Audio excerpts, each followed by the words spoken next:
Barack Obama a été élu en 2008 par une génération qui est arrivée sur les réseaux sociaux. C'est la première campagne qui a été menée essentiellement sur les réseaux sociaux.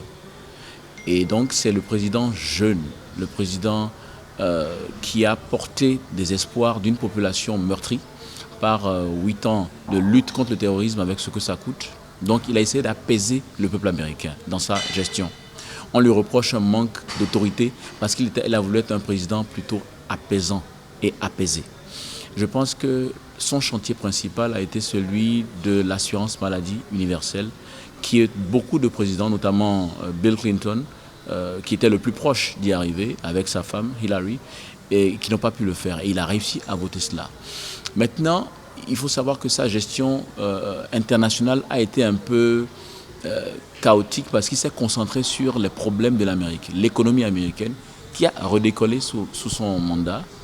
Après la crise de 2008, il y a eu la crise des subprimes, la crise financière mondiale, internationale, avec la crise aussi du marché automobile. Et je vous dis que durant son mandat, il a quand même relancé l'industrie automobile, qui est un moteur de l'économie américaine et de l'économie mondiale. Le plan économique, il faut dire que Barack Obama a réussi à redresser l'économie des États-Unis de l'Amérique, parce qu'il y a ça plus de fonctions. Beaucoup de sociétés étaient en faillite. Il a quand même réussi à mettre en place un système qui lui a coûté près de, si je ne me trompe pas, près de 800 milliards de dollars, qui a permis aux banques de ne pas sombrer. Voilà quelqu'un qui a pris l'économie au creux de la vague. L'affaire des subprimes. La France aussi était à ce niveau. La France n'en s'est pas sortie encore. Mais Obama a pu partir de cette situation pour arriver à une croissance très honorable. Ça, c'est à son actif. La seule chose qui a manqué à Obama sur le plan interne, c'est la rétribution de la richesse créée, qui n'est pas allée jusqu'au fond.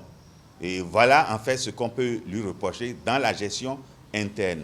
Dans la gestion au niveau international, ça a été de la catastrophe. La catastrophe pour la puissance américaine. Lorsque l'on dit, par exemple, qu'on ne doit pas franchir une ligne rouge en Syrie et qu'on franchisse cette ligne rouge et rien ne se passe, c'est une faiblesse du pays le plus puissant au monde. Lorsqu'on vient assassiner Kadhafi par un manchon d'État et à la fin de son mandat, on s'excuse pour dire en fait que c'était pour accompagner la France et l'Angleterre qui aussi les avaient accompagnés pour l'Afghanistan et qu'on fait ce mea culpa, je crois que c'est un crime d'État. Et voilà les faiblesses qui ont, et c'est en fait la désorganisation de l'Afrique aujourd'hui peut être partie de ce que Obama a eu à faire en complicité avec Sarkozy et autres. Je retiens que le président Obama a été non seulement un exemple pour les États-Unis, mais un exemple pour le monde entier. Pas parce que les États-Unis sont la première puissance mondiale, parce que Obama lui-même a su être le président qu'il fallait être.